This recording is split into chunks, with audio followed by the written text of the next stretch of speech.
ನಮಸ್ತೆ ವೀಕ್ಷಕರೇ, ಈ ದಿನ ನಾನು ಪಾಲಕ್ ಸೊಪ್ಪಿನೊಂದಿಗೆ ಬಂದಿದ್ದೇನೆ.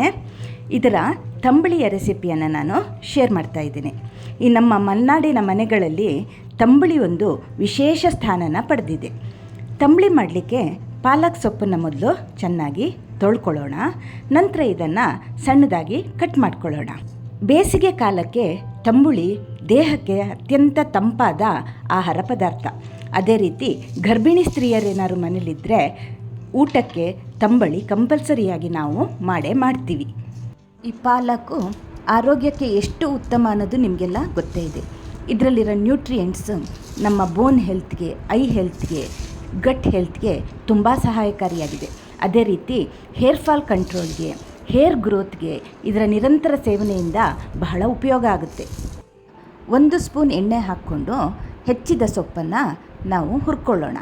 ತೀರಾ ರೋಸ್ಟ್ ಮಾಡೋದೇನು ಬೇಡ, 1-2 ನಿಮಿಷ ಇದನ್ನು ಬಾಡಿಸ್ಕೊಂಡ್ರೆ ಸಾಕು. ರುಬ್ಕೊಳ್ಳೋಕ್ಕೆ 1 ಬಟ್ಲು ಹಸಿ ಕಾಯಿ ತುರಿನ ನಾನು ತಗೊಂಡಿದ್ದೀನಿ. ಜೊತೆಯಲ್ಲಿ ಅರ್ಧ ಸ್ಪೂನ್ ಜೀರಿಗೆ ಹಾಕೋಣ. ಹಾಗೆ 4-5 ಕಾಳುಮೆಣಸನ್ನು ಹಾಕಿ ಹುರಿದಿರ್ತಕ್ಕಂತಹ ಪಾಲಕ್ ಸೊಪ್ಪನ್ನ ಜೊತೆಗೆ ಹಾಕಿ ನಾವು ಗ್ರೈಂಡ್ ಮಾಡ್ಕೋಬೇಕು. ಅರ್ಧ ಕಪ್ ನೀರು ಹಾಕೋಣ. ನೋಡಿ, ಈಗ ಇದು ರೆಡಿ ಇದೆ, ಫೈನ್ ಪೇಸ್ಟ್ ಆಗಿದೆ. ಕೆಲವರು ಇದಕ್ಕೆ ಹಸಿಮೆಣಸನ್ನು ಹಾಕ್ತಾರೆ, ಅದು ಆಪ್ಷನಲ್. ನಾನು ಹಸಿಮೆಣಸು ಹಾಕಿಲ್ಲ. ಈಗ ಇದನ್ನು ಒಂದು ಪಾತ್ರೆಗೆ ತೆಕ್ಕೊಳ್ಳೋಣ. ಜೊತೆಯಲ್ಲಿ 1/4 ಲೋಟ ನೀರು ಹಾಕಿಬಿಟ್ಟು ಮಿಕ್ಸರ್ ಜಾರ್ನ ತೊಳೆದು ಹಾಕ್ಕೊಳ್ಳೋಣ. ಪಾಲಕ್ ಸೊಪ್ಪಿನ ಇನ್ನೊಂದು ಒಳ್ಳೆ ಬೆನಿಫಿಟ್ ಏನು ಗೊತ್ತಾ? ಇದನ್ನು ರೆಗ್ಯುಲರಾಗಿ ಸೇವಿಸೋದ್ರಿಂದ ನಮ್ಮ ಸ್ಕಿನ್ ಗ್ಲೋ ಜಾಸ್ತಿ ಆಗುತ್ತೆ. ಈಗ ಇದಕ್ಕೆ 1 ದೊಡ್ಡ ಗ್ಲಾಸ್ ಮಜ್ಜಿಗೆನ ಹಾಕ್ಕೊಳ್ಳೋಣ. ಮಜ್ಜಿಗೆ ತುಂಬ ಹುಳಿ ಇರಬಾರ್ದು. ಕೆಲವರು ಮೊಸರು ಹಾಕ್ತಾರೆ. ಮೊಸರು ಹಾಕಿದರೆ ತಂಬಳಿ ಸ್ವಲ್ಪ ದಪ್ಪ ಆಗುತ್ತೆ. ಆದರೆ ಕುಡಿಲಿಕ್ಕೆ ಅಥವಾ ಅನ್ನಕ್ಕೆ ಕಲಿಸ್ಕೊಳ್ಳಿಕ್ಕೆ ಸ್ವಲ್ಪ ನೀರಾಗಿದ್ರೇ ಚೆನ್ನಾಗಿರುತ್ತೆ. ನೋಡಿ, ನಿಮಗೆ ಯಾವ ಹದದಲ್ಲಿ ಬೇಕೋ ಆ ಹದಕ್ಕೆ ಇದನ್ನು ತಂದ್ಕೊಳ್ಳಿ. ಈಗ ಇದು ಸ್ವಲ್ಪ ದಪ್ಪನೇ ಇದೆ.